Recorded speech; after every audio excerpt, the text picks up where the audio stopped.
সুবহানাল্লাহ। ও গো চাঁদ তুমি বলে দাও আমার নবীজি কোথায়, কোথায় গেলে পাবো নবীকে, কোথায় গেলে পাবো নবীকে, নবীজি পাকের যায়। ও গো চাঁদ তুমি বলে দাও আমার নবীজি কোথায়। আকাশের তারকারা মিটি মিটি চাই নবীর নূরে তারা নিজেকে হারায়। ও গো তারা তুমি বলে দাও আমার নবীজি কোথায়। ও গো তারা তুমি বলে দাও আমার নবীজি কোথায়, কোথায় গেলে পাবো নবীকে, কোথায় গেলে পাবো নবীকে, নবীজি পাকের যায়। ও গো চাঁদ তুমি বলে দাও আমার নবীজি কোথায়। আল্লাহ নবীজি বললেন মান বানা লিল্লাহি মসজিদান বানাল্লাহু লাহু বাইতান ফিল জান্নাহ। নবীজি বলছেন যারা পৃথিবীর বুকে একটা মসজিদ তৈরি করলো, যারা পৃথিবীর বুকে একটা আল্লাহর ঘর তৈরি করলো, আল্লাহ পাক আল্লাহ তাআলা তাদের জন্য জান্নাতের ভিতরে আল্লাহ একটা ঘর বানিয়ে দেবেন। জোরে বলুন সুবহানাল্লাহ। আল্লাহ পাক আল্লাহ তাআলা কোরআন শরীফের মধ্যে বললেন ওমা খলাকতুল জিন্না ওয়াল ইনসা ইল্লা লিয়াবুদুন। আল্লাহ পাক বলছেন বান্দা আমি আল্লাহ জিন জাতি এবং মানব জাতিকে আমি আল্লাহ পাক সৃষ্টি করেছি আমি আল্লাহর ইবাদত করার জন্য, আমি আল্লাহর গোলামি করার জন্য, ইবাদত করার জন্য আল্লাহ পাক আল্লাহ তাআলা আমাদেরকে আল্লাহ পাক সৃষ্টি করেছেন, বাবাজি বানিয়েছেন। ব্রাদার ইসলাম, তাহলে আল্লাহর উদ্দেশ্য কি? যে বান্দা আমি আল্লাহ সৃষ্টি করলাম, ইবাদত করবে, আমার গোলামি করবে, আমার বন্দেগী করবে। বাবা জীবন ভাইরা আমার, আল্লাহ ছাড়া সেজদা হারাম বাবাজি, আল্লাহ ছাড়া সেজদা হারাম। আমরা আল্লাহকে এক জানি, এক বলে মেনে নি বাবাজি, একই আমরা বলি আল্লাহকে যে আল্লাহ এক, আল্লাহ কোনো শরীক নাই, ভাগিদার নাই, অংশীদার নাই বাবা জীবন ভাইরা আমার। এবং আল্লাহকে এক মনে করে আমরা সেজদা করি বাবা জীবন ভাইরা আমার। আল্লাহ ছাড়া সেজদা হারাম এটা আমরাও বলি। এবং আল্লাহ নবীজি, আল্লাহ রাসূল, আল্লাহর প্রিয় বান্দা বাবা জীবন ভাইরা আমার। তাহলে নামাজ শুধু ইবাদত তা নয়, শুধু নামাজটাই ইবাদত তা নয়, মানুষকে ভালো পরামর্শ দেওয়া এটাও হলো ইবাদত, কোরআন শিক্ষা দেওয়া এগুলি হলো ইবাদত, দিনের দাওয়াত দেওয়া এগুলি হলো ইবাদত। বাবাজি রাস্তায় কাটা ঢিল ইট পাটকেল পড়ে আছে, মানুষের পায়ে লাগবে, হটিয়ে দেওয়া এটাও হলো ইবাদত, মানুষকে ভালো পরামর্শ দেওয়া এটাও হলো ইবাদত।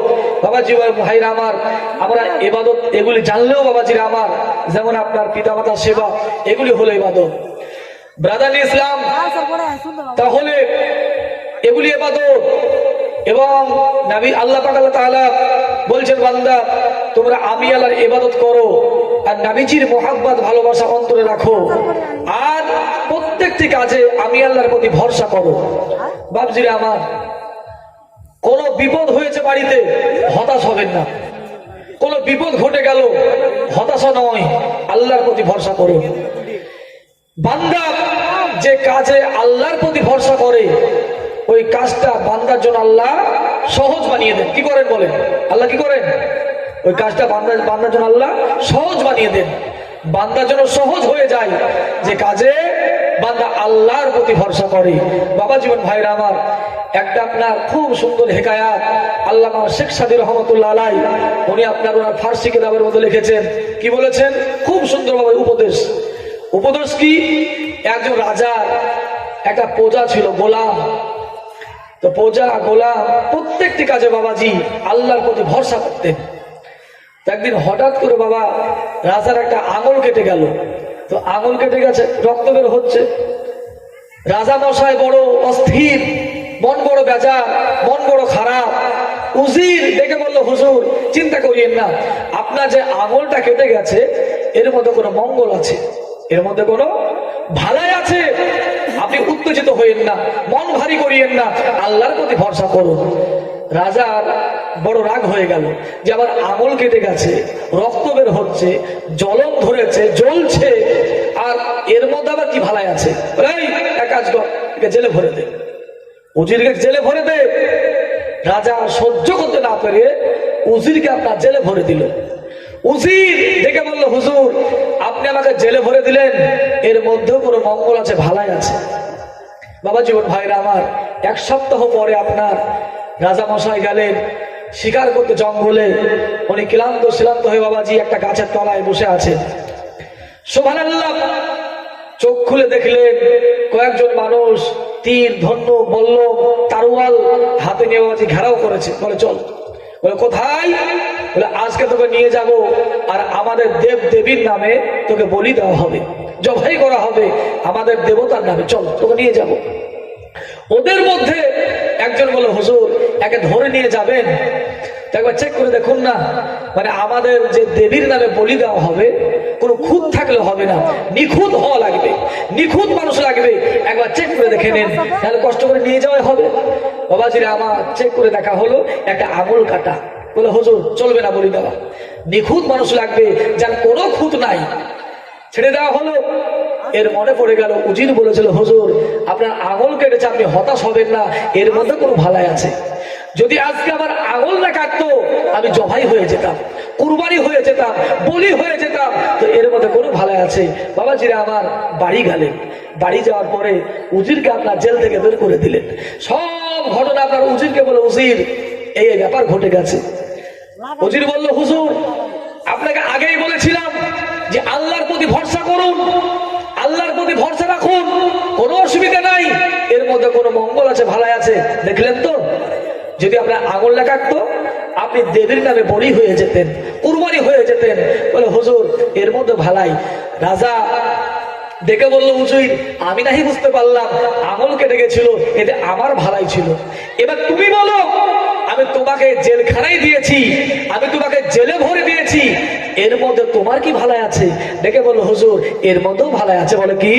যদি আপনি আমাকে জেলে না ভরতেন তো আপনি যেখানে যান সঙ্গে আমাকে নিয়ে যান, তাহলে আপনার আঙুল না কাটলে পরে, আপনি আমাকে জেলে না ভরলে পরে সঙ্গে আমাকে নিয়ে যেতেন, আর সঙ্গে আপনার আমি গেলে পরে আমার কোনো খুঁত নাই, আপনার তো আঙুল কাটা ছিল, আপনাকে ছেড়ে দিত আর আমাকে ধরে নিত, আমার কোনো খুঁত নাই বলে, আমার কোনো জায়গা কাটা নাই বলে আমাকে নিয়ে গিয়ে আমাকে দেবীর নামে বলি দেওয়া হতো। জোরে বলুন সুবহানাল্লাহ। বলো হুজুর আপনি জেলে ভরেছেন, এটাই হলো আমার মধ্যে ভালাই, এটাই হলো এর মঙ্গল। বলে হুজুর এই লেগে বলেছিলাম, বলে হুজুর যে কোনো কাজে হতাশ হয়ে যেন না, আল্লাহর প্রতি ভরসা করুন, আল্লাহ পাক তাআলা বান্দার জন্য সে কাজটা সহজ করে দিবেন যে কাজে বান্দা আল্লাহর প্রতি ভরসা করে। বাবা জীবন ভাইরা আমার, তাহলে আল্লাহ পাক তাআলা কোরআন শরীফের মধ্যে বলছে, বান্দারে আমি আল্লাহ তোমাকে সৃষ্টি করেছি কেন? আমি আল্লাহর ইবাদত করার জন্য। বাবজিরা আমার, আমরা চাষি মানুষ, বাবাজি চাষি মানুষ, জমিতে ফসল লাগিয়েছি, অনেক সার, অনেক জোর, অনেক বিষ, অনেক খাটুন বাবাজি। যদি আপনার এত জোর, সার, বিষ, এত লিডার সব দেওয়ার পরে যদি আপনার ফসল ভালো না হয়, যেমন ফসল ভালো না হলে চাষির মন খারাপ হয়ে যায়, মানুষের মন খারাপ হয়, এত কষ্ট করলাম এই ফসলের জন্য, ফসল ভালো হলো না। যেমন বাবাজি ফসল ভালো না হলে চাষির মন খারাপ হয়ে যায়। আল্লাহ তাআলা যে উদ্দেশ্যে বান্দাকে বানিয়েছেন, যদি বান্দাকে দিয়ে আল্লাহর উদ্দেশ্য পূরণ না হয়, বান্দার প্রতি আল্লাহ নারাজ হয়ে যান। জোরে বলুন সুবহানাল্লাহ। নারাজ হয়ে যান, বান্দার প্রতি আল্লাহ নারাজ হয়ে যাবেন। বাবা জীবন ভাইরা আমার, তাহলে বাবাজি আমাদের তো মনে হয় যে আল্লাহ আমাদেরকে পাঠিয়েছেন কেন? আমরা চাষাবাদ করব, খাবো দাবো, পায়খানা ফিরবো আর ঘুরে বেড়াবো আর মোবাইল চালাবো। আল্লাহ মনে হয় আমাদেরকে এর জন্যই পাঠিয়েছেন বাবাজি, আমাদের পরিবেশ দেখে মনে হয়। কিন্তু বাবাজি না, আমরা নামাজকে ইবাদত মনে করলেও, বাবাজি নামাজকে ইবাদত মনে করলেও আমাদের বাবাজিরা আমার, আপনার আরেকটা ইবাদত আছে বাবাজি। ইবাদতটা কি? আমাদের বাবাজি মনে হয় যে আপনার নামাজ ইবাদত, রোজা ইবাদত, কিন্তু বাবাজিরা আমার বাবা মায়ের সেবা করতে হবে, আমরা এটাকে ইবাদত বলে মনে করি না? করি? করি বলেন আপনারা? যে বাবা মা এদের সেবা করা লাগবে, এদেরকে ভালোবাসতে হবে, মহাব্বত করতে হবে। এটাও হলো আপনার প্রতি অজীব, সন্তানের প্রতি অজীব হলো বাবা মা এদের খেয়াল রাখা, সেবা করা, এদেরকে ভালোবাসা। আল্লাহ রাসূল বললেন বাবা সব ইবাদত মনে করলেও আজকে বাবা মা এরা আমাদের সমাজে বাবা যে লাঞ্ছিত, অপমানিত, অপদাস্ত, বাবা কোনো দাম নাই, কোনো দাম নাই। একটা প্লাস্টিকের বদনা যদিও বাবা যে আমরা বেচলে পরে 5 টাকা হবে, ওই 5 টাকা সমান দাম বাবা মা এদের বাবা আমাদের সমাজে নাই। আছে বাবাজি? নাই। ব্রাদার ইসলাম বাবাজিরা আমার বলবো বাবাজি যদি পৃথিবীর জামিনে সম্মান পেতে চান, যদি পৃথিবীর জামিনে সম্মানী হয়ে বাঁচতে চান, পৃথিবীর জামিনে রুজিতে বরকত পেতে চান, বাবাজিরা আমার বাবাকে ভালোবাসুন, মাকে ভালোবাসুন। আল্লাহ রাসূল বলছেন তোমরা বাবা মা এদেরকে ভালোবাসো।